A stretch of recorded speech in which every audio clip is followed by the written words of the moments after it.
नमस्कार दोस्तों, स्वागत है आपका मेरे channel read Acharya Prashant books with me पर। हम पढ़ रहे हैं आचार्य प्रशांत की शक्ति ये पुस्तिका और इसमें हम शुरू करने जा रहे हैं पार्ट 3 जिसका टाइटल है नवरात्रि विशेष दूसरा दिवस, देवी कौन है। तो इसीलिए मूल वृत्ति को फिर प्रतिबिंबित किया गया है महामाया के रूप में।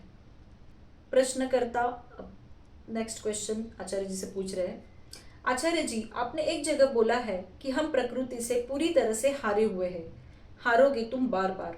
आपका एक वीडियो भी है उस पर। साथ में आपने ये भी कहा है कि हालांकि हम पूरी तरह से हारे हुए हैं पर फिर भी हम लोग फाइट मतलब संघर्ष कर सकते हैं और उतना हमको करना चाहिए। तो वो संघर्ष करने का क्या मतलब है? आचार्य जी इस प्रश्न का उत्तर देते हैं, ये मत पूछिए कि फाइट करने का क्या मतलब है, संघर्ष का क्या मतलब है। मेरे साथ है तो हमेशा पूछिए कि कौन है जो संघर्ष करेगा, कौन है जो संघर्ष करेगा। जो संघर्ष करेगा वो भी तो प्रकृति ही है ना, जिससे सारी बात हो रही है वो भी तो प्रकृति ही है ना। अहंकार कौन है? प्रकृति का ही तो अंग है।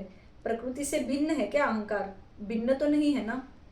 तो प्रकृति का एक रूप वह है, एक कार्य वो है जो अहंकार को बद्ध रखता है, जिसको मैंने कहा कि तुम हारोगे बार बार।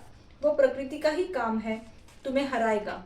लेकिन प्रकृति का ही अंग होने के नाते, प्रकृति का ही पुत्र होने के नाते, प्रकृति की ही ओर से तुम्हारी मुक्ति के लिए सुविधा और उपाय भी होंगे। जब मैं तुम्हें प्रेरणा देता हूँ कि कोई हार आखिरी ना हो, तो वास्तव में मैं बात किससे कर रहा हूँ? प्रकृति पुत्र से ही तो बात कर रहा हूँ। उसी से ही तो कहा जा रहा है कि कोई हार आखिरी नहीं होनी चाहिए। अरे भाई, ब्रह्म की तो कोई हार जीत होती नहीं, आत्मा का तो न कोई संघर्ष होता है न कोई हार जीत होती है। तो ये सारी बात ही जो कर रहा है ये सारी प्रकृति के भीतर की है। जो प्रकृति के भीतर ही है उसको जो भी सहायता इत्यादि मिलनी है वो कहाँ से मिलनी है? प्रकृति से ही मिलती है। तो कहने का आशय यह था कि प्रकृति को अपनी हार की तरह नहीं, अपनी जीत की तरह उपयुक्त करो। ये आपके ऊपर है कि प्रकृति में आपकी हार हो जाती है या आपकी जीत हो जाती है। संभावना ज्यादा यही की हार होगी। क्यों होगी? क्योंकि आप अज्ञान में घिरे हुए हो। अब ज्ञान ही सारा प्रकृति के भीतर है, अज्ञान भी सारा प्रकृति के भीतर है। उनमें से आप चुनते क्या हो? अधिकांशतः अज्ञान। इसीलिए प्रकृति आपके लिए कष्टदायिनी हो जाती है, देवी आपके लिए दुखदायिनी हो जाती है। आपको सही चुनाव करने हैं इसी प्रकृति में, इसी संसार में। जब संघर्ष करने की बात आती है तो संघर्ष आपको वास्तव में प्रकृति के विरुद्ध नहीं करना है, अज्ञान के विरुद्ध करना है।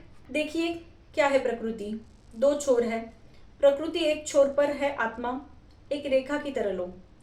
उसके एक छोर पर है आत्मा और दूसरे पर है अहंकार। आत्मा क्या है? प्रकृति ही है। अहंकार क्या है? प्रकृति ही है। जो कुछ वो सब क्या है? प्रकृति ही है। उसी प्रकृति की शुद्धतम अवस्था को, उसी प्रकृति के सत्य को कहते हैं आत्मा और उसी प्रकृति की बद्ध अवस्था को कहते हैं अहंकार। तो एक ही है, आत्मा और अहंकार भी उस दृष्टि से एक ही है। बस उन दोनों के बीच में प्रकृति आ गई है, प्रकृति का पूरा फैलाव आ गया है। आत्मा, अहंकार और बीच में प्रकृति। अब तुम्हारे ऊपर है कि तुम प्रकृति को उस विरोधी की तरह देखते हो जिसने तुम्हें आत्मा से दूर कर दिया। देख सकते हो, बिल्कुल, ये आत्मा, ये मैं और बीच में कौन है? प्रकृति। इसीने मुझे आत्मा से दूर कर रखा है। या तुम प्रकृति को उस पुल की तरह देख सकते हो जो तुमको आत्मा से मिलाएगी। ये मैं, ये आत्मा और ये बीच में पुल है जिसका नाम है प्रकृति। तुम पर है, जैसे देखना हो देख लो।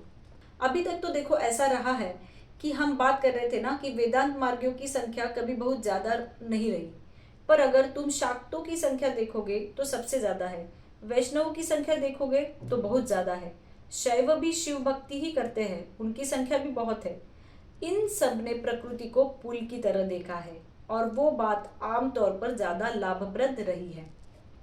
लड़ नहीं सकते, उसको समझकर उसका सही उपयोग कर लो।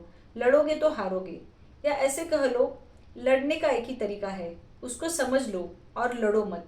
यही सही तरीका है लड़ने का, अविरोध, नॉन रेजिस्टेंस। विरोध का बड़ा गहरा तरीका है ये।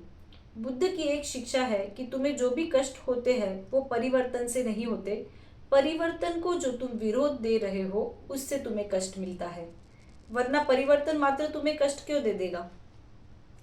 अविरोध माने वो नहीं होता जो लोगों को बहुत बार लग जाता है कि वृत्ति के बहाव में बहने लग गए। ना ना ना, वृत्ति का विरोध नहीं किया, इसको अविरोध भी कहते हैं।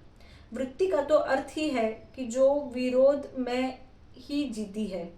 अगर तुमने वृत्ति का विरोध नहीं किया तो तुम विरोध में ही जी रहे हो, क्योंकि वृत्ति का नाम ही विरोध है, वरना अद्वैत कहाँ से आएगा।